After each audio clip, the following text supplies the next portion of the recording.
All right, good morning everyone. Last lecture, thanks for attending this morning. Obviously we have a light class this morning because people have recognised the fact that there's no assessment associated with this.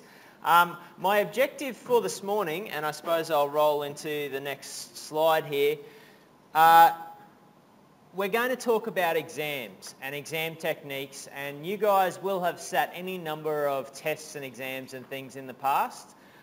For anyone that's unfamiliar with university exams, it can be pretty daunting, and so hopefully by talking about it today and giving you a few tools for how to study, how to prepare, how to actually operate in the exam and get the most out of your time, then hopefully we can sort of demystify a little bit of that and you guys can succeed right from the very beginning.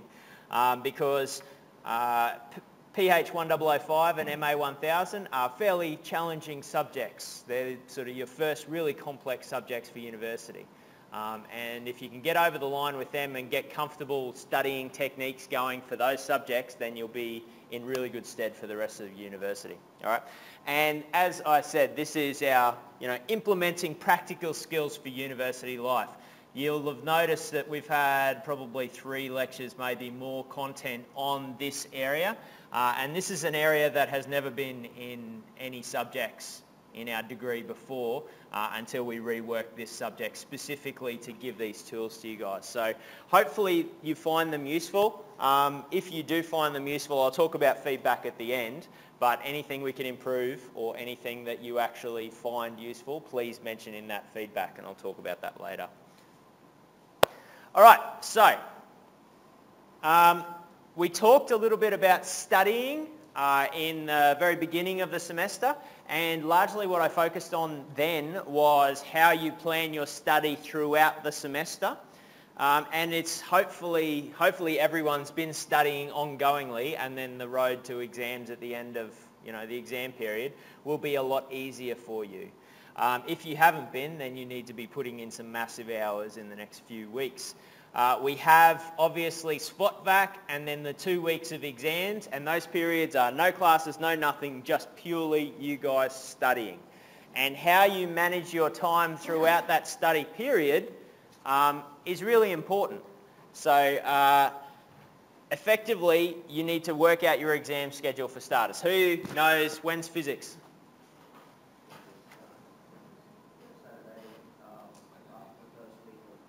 Yep, so we've got 2 weeks of exams. First week, that weekend in the middle there, that's Saturday at 1 o'clock or 1:10 or whatever it is, yeah, in the middle of the day. When's maths? The next Friday. Okay, so most of you are across your exam schedule. If you've got subjects that aren't those 2 subjects, please work out when they are right now. Don't leave it till halfway through spot vac to work out when your exams are, because when your exams are dictates when you should study for various things. So you have 2 exams because we removed the exam from this subject and we removed the exam from EG1002. The entire objective of that is, firstly, there's not a lot of point having an exam in this subject, and secondly, so that because PH1005 and MA1000 tend to be subjects that challenge students, we want you to focus wholeheartedly on them. It does not mean you get SWOT vac off because you only have 2 exams. It means you spend the entire time on 2 subjects rather than having to break that time up across 4 subjects. And you'll see next semester you'll have 4 challenging subjects that you'll need to find time for in that period. So at the moment, 2 subjects, not as challenging a time management issue. Next semester and for the rest of university, you'll have a very challenging exam period whereby you might have 2 exams day after day, or right at the very beginning. It doesn't, there's no rules as to where those 4 exams will fit. Ideally, they'll be spaced by at least a day. But you'll need to work out, you can't study for the first exam for a week and a half and then spend a day studying for your next exam. You need to manage that time. All right, so I've got an exam schedule, which I'll get to. Okay, so this is something that we put together. So if you're doing PH1005 and MA1000, and you've got your exam on the Saturday in the middle of the day, and exam on the Friday in the AM, and that's very AM, so that's what, 8:15 or something like that. So check the actual schedule. I think the last page of this, I've put the exact details of those exams that I've taken off Student Online or whatever. So this is the most up-to-date currently. So PH at 115 and Building 25, everyone know where Building 25 is? That's nursing science, the one with the two big lecture theatres sort of and the kind of foyer area in the middle. Sorry? One with the grass. Oh, does it? Okay, yeah, well that's a renovation that happened at the beginning of the semester. So yes, if everyone knows where nursing science is based on grass, that's it. So all of those rooms there, that's easy to find. Now MA1000 you'll see 46, 46, 43, 43, 43, 25, which is nursing science, 26 and 21. They're buildings scattered all over the place. And you'll be designated based on, I think, surname, letter. And so some of those are over in medicine. All of the 46 and 43 ones are over in medicine. I've even put a campus map here for you, so we can have a look at that. Make sure you know where you're going, because the last thing you want to do is go to Building 21 and realise you're over in medicine or something, because that's about a 15-minute job. So make sure you know which room. I think even the Students Online portal for you guys to work out your exam timetable will give you a personally customised exam timetable. Can anyone confirm whether that base gives you an exact room or still just the range of rooms? Has anyone tried that yet? It's the exact room. So the exact room, your customised exam timetable through Students Online will give you the room you need to be. Find that room well in advance. If I was to zoom in, we see this is medicine. So this is the fancy building as you come around the end here, and the hospital's just here. So that's 46, that's 45. So those two buildings, those two main medicine buildings there. We've got nursing science here, 25 with the grass. We have 21 here, so that's ATSIP, that's the CSIRO, etc., the fancy building. That's the science place that's getting built currently, so that's Building 21. So you guys are sort of scattered all across campus, so make sure you know where your exam is. You don't want to spend 15 minutes the morning of rushing around trying to find it. You know, it's just one of those things that'll take, you know, you don't need extra stress on the morning of. All right, so just work it out right from the very beginning, understand where it is, and then you'll be able to understand where to park. You know, you go over to medicine, all of those parks are permit parks, and they're always chock-a-block full. So understand where you're going to park your car and get to the exam. All these little things that you don't really think of and then cause stress on the morning that you don't need. All right, so I've put up two different ideas of ways to manage your time throughout SWAT-VAC and the two exam periods. The first one is the idea of a distributed studier. So I've broken up each of these days, 9 a.m. to 1, 1 to 5 and 5 to 9. And what I suggest you do is go in there, and if you've got work schedule, you put your work schedule in there. If you have other commitments, you put those in there, and you work out how much time is left for you to study and where that's going to fit. And the idea of a distributed studier might be that you spend that morning 4-hour block on one subject, and then you spend the afternoon 4-hour block on a different subject. So you distribute your study evenly. And some of you will operate like that. Some of you, you'll get 3 or 4 hours out of a subject, and then you've had enough with that and you want to move on to something different. So some people work like that. An alternate is a block studier. So if you can't chop and change in your head very easily, if you find that it's much easier for you to focus on one area, then you can do something like this, which might be spend a whole day on one and then spend 2 days in a row on the other, 2 days in a row on the other, and so forth. All right? And so what you need to do is evaluate which way works for you and whether there's an alternative to that, whether there's, you know, yeah, I mean, you might be able to do some distributed stuff, some block stuff for different parts of the exam or whatever. So you need to actually establish the way that you work in an exam study period. And then you'll see in the lead up to the exams, I've suggested you spend probably 3 days non-stop just on that exam. So if you do a good distribution of your study leading up, you should be fairly well prepared for maths by here.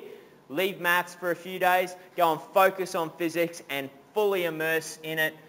Try a lot of different things, spend 3 days, and I've suggested you do the 3 blocks there, but that might be, you know, this is a HD sort of, you know, work your butt off kind of area.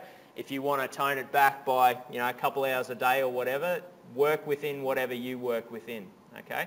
Now you'll see I've added up the hours over here on the right.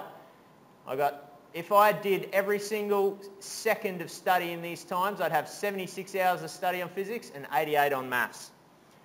All right, that's a lot of hours, and I would probably say that most of you, if you want to pass, you'd need to find about 30 for each of those. All right? So think about that. That's about half what I've got written there, but what I've got written there is that you do 12 hours a day for the 3 days preceding the 2 exams. Okay? So just realise that it's not a matter of, oh, I'll study Wednesday or swap back. You need to find that time, and you need to find it immediately and be really proactive about the way you manage the time. And some of you, if you've done lots of study ongoingly, you might not need that much in the study period. But my recommendation is find at least 30 hours a subject, if not 40, and then see how successful you are based on that. And if you can find more, absolutely find more. If you can find the 80 hours, go nuts and see what mark you get. But you will need to find that time. It is not a matter of spending the day before an exam to study. You will fail, I will guarantee it. Okay? So you need to find that time, and you need to find that time distributed over a long period of time, because you'll learn a little bit and some will seep in and some won't. And then the next day you'll learn a little bit more and some will seep in and some won't. And you just need that time. You need that exposure. All right, and so I've got those couple of different study planners. I've got a tab here for your plan, so you can put in what you think you want to do. And what I suggest you do, everyone remember my diary that I showed you earlier in the semester with the 15-minute blocks? Make this plan and then actually record what you do. And what you do isn't, checking Facebook for 10 minutes and then maybe doing a maths problem for 5 and then checking Facebook again or something. What you do is exactly the amount of hours you spend studying. So if you get up and go to the toilet and have a bit of a break for 15, that doesn't count. Only record what you spend, because when you get to the end of this exam period, what is really interesting is the actual hours you spend studying and how well you go. Did you struggle? Did you do well? Did you smash it? Because that tells you how many hours you need to find next semester, particularly because you've got to find those hours for 4 subjects rather than 2. All right, so be reflective and track your own time, and that'll be a really useful mechanism for you. All right, once again, I've put our study tips and tricks for studying for exam. I gave this to you earlier in the semester. I've put it on LearnJCU in this folder as well, because this is the time. This is the time when you actually start putting these higher level, deeper thinking mechanisms into practice. And I've even got solving questions and practicing for exams. Yeah, a whole section on that. And exam techniques, some stuff that I'll talk about today, and how you actually sit an exam. I've got a whole page on that stuff as well. So if you have not read through this, please read through it. Now, I know that there's a lot of hours that I'm trying to ask you to fill in your study. And so what I want to talk about very briefly is things you can do. And so that's what this document's for. Review all your lecture notes and everything like that, but then start thinking about it. And in this, I say write your own exam. But I haven't given you a lot of context for that. All right, so let's talk about it now. So I'm going to talk about a physics problem. If you don't do physics, then hopefully you get enough out of this to understand how it applies to your other subjects. But physics, you've done velocity and vectors, and if a projectile goes this speed, how fast is it going after this amount of time, or how high is it, or whatever, yeah? So that's one of the aspects of physics that you should be able to answer in your PH 1005 exam. Can someone give me a sport that has a ball in it? What sort of sport? Any sport?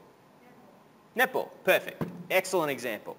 All right, we're going to write our own exam question, and we're going to do netball. All right?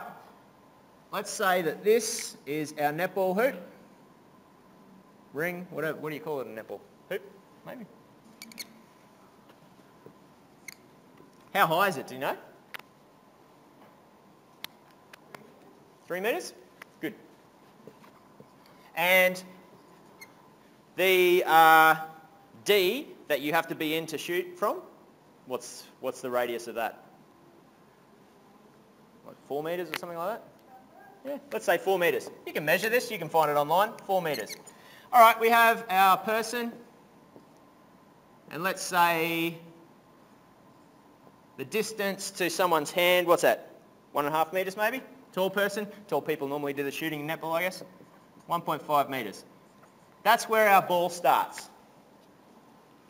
All right? It's as simple as this. Just come up with a real thing that you need to actually calculate. And writing the exam isn't coming up with an exam question of, you know, these unknowns. You resolve the entire thing. You understand the whole system, and then you take a step back from that and go, all right, how would I make this into an exam question? What are knowns and what knowns am I going to give the student? So let's say that we need this ball to go in at an angle, some sort of an angle. I don't know what that angle might be. Let's say, you know, 60 degrees. And then we can track. And that path will be a parabola. And a parabola is like, you know, y equals x squared. So you can actually fit that parabola there based on these dimensions. And so at this point here, that has to go through, so the centre point, so you can, you know, you can do simultaneous equations and screw around with it that way to work out what that parabola needs to be if you need to. And you can actually work out then, using your physics stuff, so this is a bit maths and a bit physics, what velocity and what angle that ball needs to leave your hands to actually go through that ring. All right? And there's a lot more than the simple physics question that you might be solving in the exam to understand and fully resolve how this works. There's a bit of playing around. There can be collaboration with your study group, and how do you do that, and I don't really understand that, and how will that parabola work, and how does a ball actually travel in the air. And then once you've fully resolved all of these different positions and velocities and things like that, step back and have a look at what your PH 1005 quizzes look like, have a look at what your PH 1005 tutorials look like. Take this situation and try and make one of those questions out of this. And that's how you write an exam question. Okay? So you take something from real life, particularly physics is easy to do that, but with maths, you know, we're still doing simultaneous equations and, you know, parabolas and all of that kind of stuff. Take something that you might be familiar with, something you can research, something that's interesting and drives you for at least one of those 4-hour blocks, resolve it, use what you've learnt, and then come up with an exam question from it and hand that exam question to one of your study partners. And they do the same thing to you, and then you have a really good, well-resolved, unknown question with a known solution that they can mark you on. All right? So does that give you guys some context of how you might actually go about that write an exam? Because it's very easy for me to say go ahead and write an exam, but this is what we do. When we write an exam, it's not just a matter of coming up with a bunch of unknowns and, oh, they should work it out. We resolve the entire situation and then look at it, how is that now going to be an exam question? And then we take away some, you know, make some variables and then hand it to you guys. All right, so if that's what we do to understand it, that's what you can do to understand it better in that study period.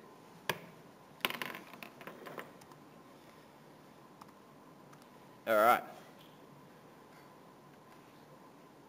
So, studying in the lead up to the exam, it shouldn't all just be writing exams, and it shouldn't all just be reviewing your notes and reviewing your tutorials and things like that. Remember all the stuff that I said about don't look at the answer before you've solved the question. Try your mind out, stretch your mind, because that's when you actually learn something. If you just look at an answer and solve it, you don't have the answers to look at an exam, so that's a useless exam technique. It's a useless studying technique. Only ever use what you have for your exam when you're practicing for an exam. And I think you break up your time. So 30%. If you've just worked out you've got 80 hours to study on MA1000, the first 30% of that, so work out which of those blocks is that, is review lectures, tutorials, everything you've seen so far. All right, so everything you've seen so far needs to fit in that first 30%. If you're still reviewing lectures at the very end, then you haven't managed your time quite appropriately. All right, so fit all of that in that 30% and try and stretch it a little bit and do a little bit of extra research, but that 30% is roughly where that fits. I reckon you spend the next 10% writing your own exam questions, doing this sort of stuff, because that's kind of a development on it. It's not necessarily practicing exam, but it's starting to understand at a deeper level. If you can actually define that problem and turn it into an exam problem, you understand all of those physics theories at a deeper level than what you've learnt so far and done in tutorials. All right? At the end of that 10%, I reckon you identify your weaknesses. So what do I need particular work on? What do I really struggle with? And then spend 30% really focusing on those specific weaknesses, and you can write little tutorial questions, you can write additional exam questions, and you can dig deeper, go on those websites from MIT and Harvard and all the rest of it, and all of the different places that have additional resources. Then I reckon you spend 10% sitting the mock exams. And now if you're sitting your own one, that should be enough time for you to forget how to do it and be able to then have to think about it. Ideally, if you've got a study group of 3 to 5 people, then you do someone else's and you'll have 3 to 5 exams to actually do in that practice time. Spend 10% marking the exams, because you learn just as much by marking someone else's exam and identifying where they went wrong as you do by writing your own exam. And then final review, whatever you need, do what you need to do in that last 10%, sorry. Something like this, I advise to try. All right? Now, you can break these percentages up differently. If you really like that trial exam thing and you have anxiety about exams, it's important that you sit a lot more mock exams than someone else. All right? And those mock exams are, I think you have 3 hours for each of these exams, which is good. You basically just turn the phone off, close the door. You have 3 hours sitting staring at a page with no resources, and you solve that. And you practice that repeatedly, all right, for different exams. And if you have 5 other people who have given you exams to try, then that gives you, 5 times 3, that's 15 hours of sitting in an exam before you even get to an exam, which is, if nothing else, really good to desensitize you to the whole how stressful an exam is. We talked about the write your own exam stuff. All right, sitting the exam. Let's wake up. Everyone stand up. We're going to go outside and stand outside for a couple of minutes and talk about stuff. Feel free to leave your stuff there. We're coming back inside. If there's a computer or something you want to bring it. But let's go. Okay, so I could have done this inside, but this is more fun. So this is where your exam starts. All right? You guys, for let's say physics, your exam's at 1 o'clock. Or 1:15, you'll be standing here from about 12:30, and you have about 40 minutes standing around to stew and stress the hell out about your exam. All right, so this is where that happens. You're standing here, it's all closed off, you're waiting for this exam to actually happen. You're talking to people and they say, oh, did you study this? And you're like, holy shit, no. And so reefing through books and things like that. This frame of mind is the frame of mind that you carry into that exam. All right, so if you're hectic and stressed and, oh shit, I've forgotten this, you're actually starting to filter out the stuff that you have remembered, and you're making it harder for you to get going in there. All right, so just stand here for a second and just think about the sorts of things that stress you out when you're about to walk into an exam, and then we'll talk about it. So you guys are standing around and we're waiting for the examiners, the ladies that basically stand at the door there and read stuff out. We've got a minute to just stand here and think about, you're walking into an exam, what stresses you out in an exam, and what's going to be stressing you out at this time in the exam.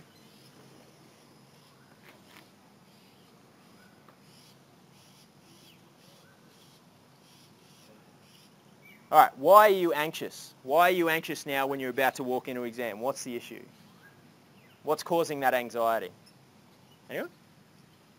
Hoping you remember everything that you actually studied. Hoping you remember everything that you studied? Absolutely, that's always a big one. What else? Fear of the unknown. Fear of the unknown, yeah. So you're going to go in there and you have a completely unknown exam. And so that is going to cause you quite a bit of anxiety. Now, what I've been talking about, if you practice exams, and particularly if you have a study group, and I keep going on about that, you'll have an unknown exam. Don't just hand it to each other and sit around at a table and think about it.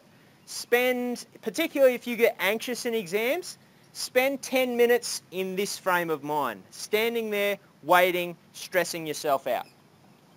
It's all desensitization, okay? So you guys need to succeed in exams, and exams at university are a very unique situation. You're never going to come across that again in life.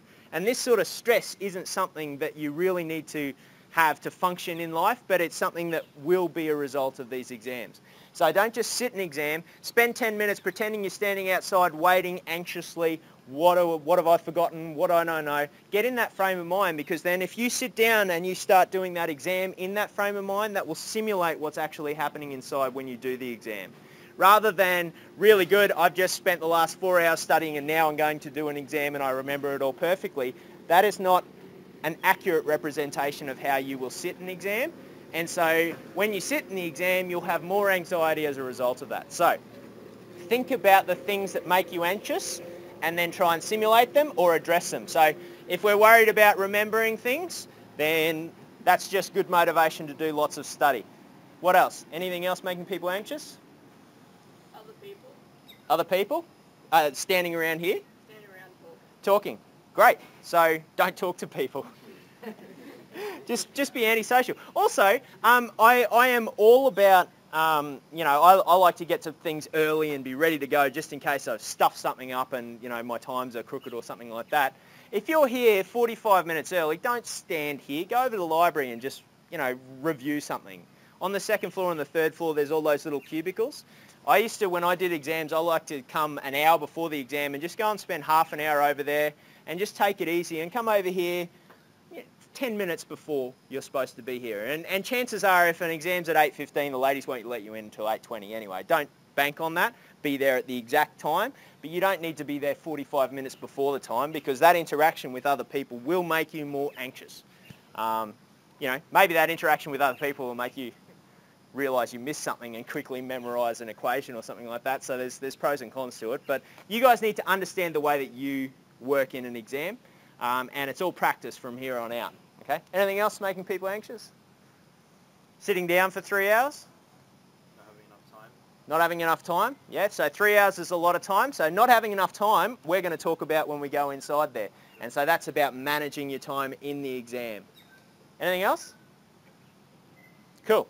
All right, so the ladies that come out, they read this big long spiel that basically tells you everything that you're allowed to have, and you know, maybe you listen to it the first time. Hopefully everyone listens to it, because if you go in there and you have a phone on your desk or something like that, then you just get bounced.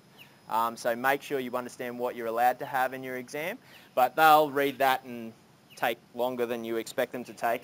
And then they'll let everyone go in there and there'll be exam papers on the tables and you'll just go and sit down at a table. So everyone head on inside. Don't fall in the hole. Okay, so you come in and you sit down and there's exam papers in front of everyone, and the first thing that you get, aside from, you know, all of the toing and froing, the ladies will, or ladies or gentlemen, will get you to fill out the front of your exam sheet. You have your ID card on the table. If you don't have a university ID card, you need your license, and there's a bit of fluffing around involved in that, so ideally everyone make sure you have your ID card. And you fill out the information and tear off a form and hand it to them. And then it's 10 minutes of reading time. And that 10 minutes of reading time is really valuable. You're not allowed to write on your exam booklets. You're not allowed to use your calculator for, I think you're allowed to bring a calculator into physics but not maths. But you're allowed to write on the tear off, like the note paper. So this is your time. If you've just memorised 40 equations and you need to download, this is the time you write every single one of those equations down before you forget them. All right? Ideally you know them all, but this is the time. All right? And this is the time where you go and you read every single question, and most importantly you highlight what it's asking for. So if it asks for 3 different numbers, get a highlighter and highlight those 3 sections of the question, and make sure once you've answered it at the end you come back and check, yes, I have answered those 3, because you'll lose so many marks for just not paying attention to what the question's asking for. All right, so this is your time to plan that. Anything that seems unclear, underline, asterisk, try and clarify in your own mind, but normally in this period your lecturers will be there for you to ask a question of. Now you guys are in a heap of different rooms for this, so I imagine the guys are going to be bouncing between rooms. So write down your questions, and when one of the guys gets into the room, quickly ask those and clarify. And honestly, a lot of the questions that you might ask feel like silly questions, but if you don't answer it, you're there for you. It doesn't matter if it seems like a silly question, it might be a very good question. But if you don't understand it, you need to ask it anyway. So don't be reluctant to ask a question. All right? We don't mind you asking questions. The worst thing we can do is say no, or just, we can't answer that because it's the exam. But you're welcome to ask questions. And technically, we've just rocked up at 8 o'clock on a, Friday morning. We've got literally nothing to do other than answer those questions. So it's a relief to actually get a question in that period. Okay? So make sure that anything that's unclear you evaluate then, because chances are in an hour's time you won't have a lecturer to ask and the ladies will have to call them up on the phone, and it's a whole disjointed arrangement to work it out after that. So that reading time is your time. Most of the time your lecturer will be there to actually ask. Make sure you read everything a couple of times and add up all the marks, making sure you're not missing a question, and understand where those marks actually are. What's worth more, what's worth less, what is going to be the easiest thing for you to answer, what is going to be the most difficult thing for you to answer. What are you going to sit there staring at for 20 minutes, and what can you bang out right now? And plan your approach based on the easy stuff. Get all of the easy marks first.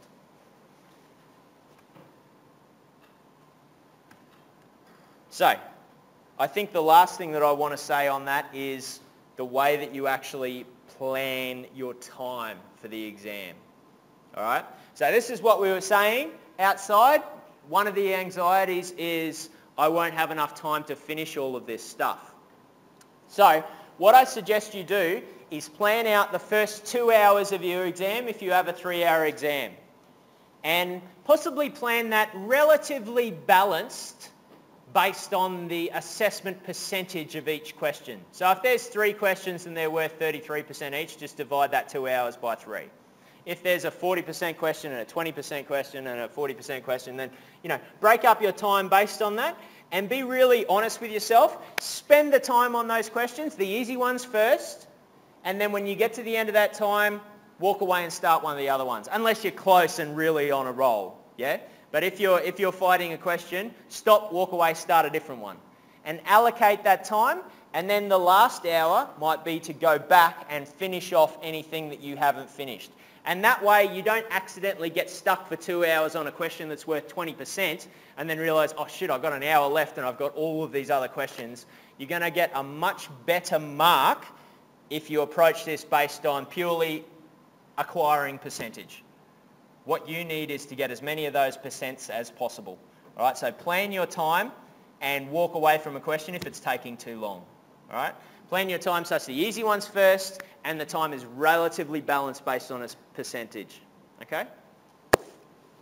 And if that doesn't work for you, try something different. You guys are adults. You guys are taking control of your own learning and exam technique. So I'm just giving you some tools and ideas that I have, but if you work something different out, feel free to do that. All right. Don't simply answer questions blindly. Think like an engineer. So that question that we did up there on the board there, what's the first thing you do in physics? Draw a picture. Yeah, absolutely. The first thing I do with any problem is draw a quick sketch just to start understanding things. So I don't know what John said. If John said something different, feel free to follow his advice. He's the boss with physics. But if I was doing that question, I would draw it.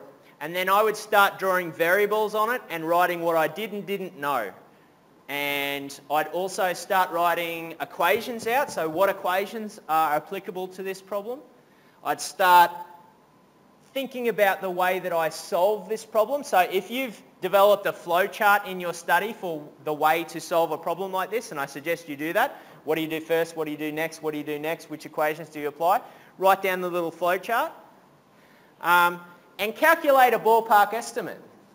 So if you've got any tools, and ideally one thing that you do during your study is work out a way to get a really quick estimate for a problem like this such that you're in the ballpark. All right? So velocity. Is velocity going to be a negative number? No, it can't be a negative. It's going backwards if it's a negative number, so that's a bad thing. So we already know it's between 0 and something, yeah? Something positive. This angle is not going to be 90 degrees and it's not going to be 0 degrees. It's probably, if that's 60 degrees, it's probably, if that's 60 degrees there, it's a bit higher than 60 degrees. So if you get 40, it's wrong. should be probably 70 degrees, just based on what we know by the way parabolas go. So we're starting to evaluate a ballpark such that when our equations give us shit numbers, we can go, that is wrong, I got something wrong somewhere, I'm going to go back and check it. Okay? That ballpark is so important. It takes you a couple of seconds, particularly if you've developed the technique during study of ways to get a ballpark for every type of question you're going to answer. If you have that ballpark figure and you quickly look at that question once you've drawn everything you know and work out roughly where the ballpark's going to be, that's when you'll actually be able to work out if you've made a mistake and not just hand in a black box answer. You want to hand in an engineering answer, something that you really understand. Once you've planned your answer, you actually answer the question, and that's when we go back and reread the question. All right? So ideally you've reread the question about 3 times while you're answering it, but go back after you've answered it, reread the question. Everything I've been saying in this subject is the last thing you do before you submit something is reread the outline. Do it with an exam too, and then check your solution. And this is another thing I suggest you start getting in your study, is come up with 2 ways to solve that question. 2 different flowcharts, 2 approaches, 2 different sets of equations. And if you have time in that last hour, go back and solve this a different way and just double check that your answer's right. Because then you're submitting something that is actually accurate and you can defend from an engineering standpoint rather than just a number you got by a jumble of equations and applying them. All right, so start to view this with an engineering eye. We need accuracy and I need to understand what my solution is and why. And if you have 2 ways to solve that and a way to get a ballpark, I guarantee you you're not going to need to do all of this stuff because you're going to be completely across all of your questions that you're going to solve in an exam anyway. So just the act of preparing that stuff will prepare you better than, any other thing anyway.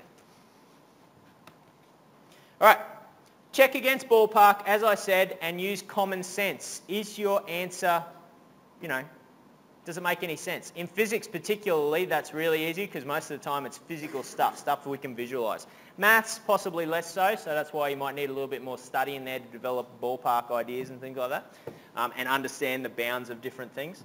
But make sure that you try and apply common sense, and this goes for later years too. The number of times that I see people coming up with stress figures on a shaft of, 6 trillion gigapascals and things like that, it's like, that makes absolutely no sense. You might as well have not written that on the page. Use common sense. All right, as I said, don't work blindly until time is up. Plan your time. I think I've talked a little bit about what this is. The last 20 minutes is really important. That last 20 minutes is the rush before the end, and plan what you do there. Stop what you're doing and go and find the easy marks. Ideally, you've done all the easy marks originally, but that last 20 minutes, if you know there's a question that you just need to do a little bit more on to get it finished, go and do that. Make sure that last 20 minutes isn't 1 minute at the end, oh shit, I forgot to do this, all right? So you've got to be reflective and keep an eye on the time at all times and plan your approach. And that last 20 minutes is just as important as the first. And that last 20 minutes, if you plan to check your answers in that last 20 minutes, that's a really good use of that time too, if you've finished. All right, some of you have finished at 2 hours and just sit there. I suggest that if you have that extra time at the end, you do all the things that I'm talking about. Come up with a different way to solve it. Check ballparks. Double check through your solution. All of that kind of stuff. Make sure you've found all of those marks. Because I'd hate for you to sit there for an hour and in the last 2 minutes realise you stuffed something up and lost half the marks in one of the questions. You want to find that out right from the second you finish doing what you're doing. And then the last thing is walk out of the exam, and everyone will sort of download and debrief with everyone else out the back there. I also suggest you debrief yourself such that you understand what went well, what went poorly, what did you need to study more on, how did you manage your time, how quickly were you able to write, did you have to write really quickly or was it okay? How well did you remember the content and the equations? Did you need to spend more time memorising equations or did you need to spend more time practicing using them? And how was the stress level? Did that anxiety, did that inhibit your ability to solve the exam, or was it good because it was, hunger? Sometimes nervous energy is really good. Sometimes nervous energy gives you like a brain fog and makes it difficult to answer questions. So was that anxiety a good thing? If it was, feel free to get anxious next time.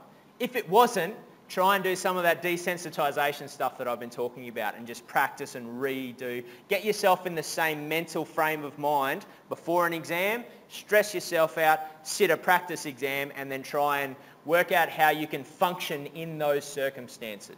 If it's a problem. If it's not a problem, feel free to use it.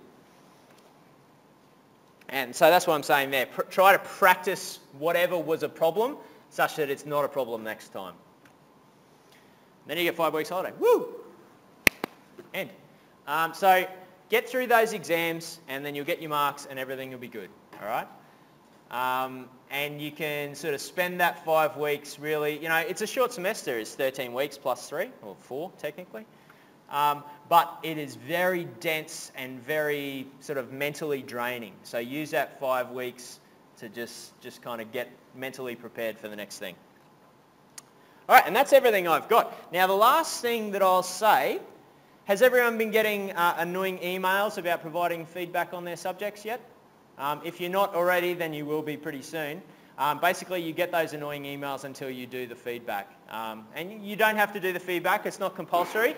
But let me say that we really, really value that feedback. So everything that this subject is has come on the back of feedback from preceding groups, letting us know what is good, what isn't good, what was challenging, and so we change. And every subject that you do will have been improved based on the feedback from the students before. Now that's a very, you're not going to immediately benefit from EG1000 improving next year, but if there's things that you like in a subject, things that you found were really helpful for your learning, mention that as well, because when we get repeated feedback that certain, pedagogies or certain ways that we teach are good, then we can start making a case for other subjects to adopt those as well, all right? And we identify what you guys do and don't like. And so that will directly benefit you guys throughout your degree, because as we find out more of things like active learning, did you like building stuff rather than just learning about theories and that kind of stuff, we introduce more and more of that as students find that it's easier, it helps learning. So anything that you think should be improved, please be constructive. Anything that you like, please mention as well, because then we can kind of keep it and keep going with it. Otherwise, I wanted to thank all of you very much for an excellent semester. I look forward to reading your pump reports and testing those pumps in the last week. But otherwise, have a very productive exam break and good luck with everyone. Cool. Thanks, guys.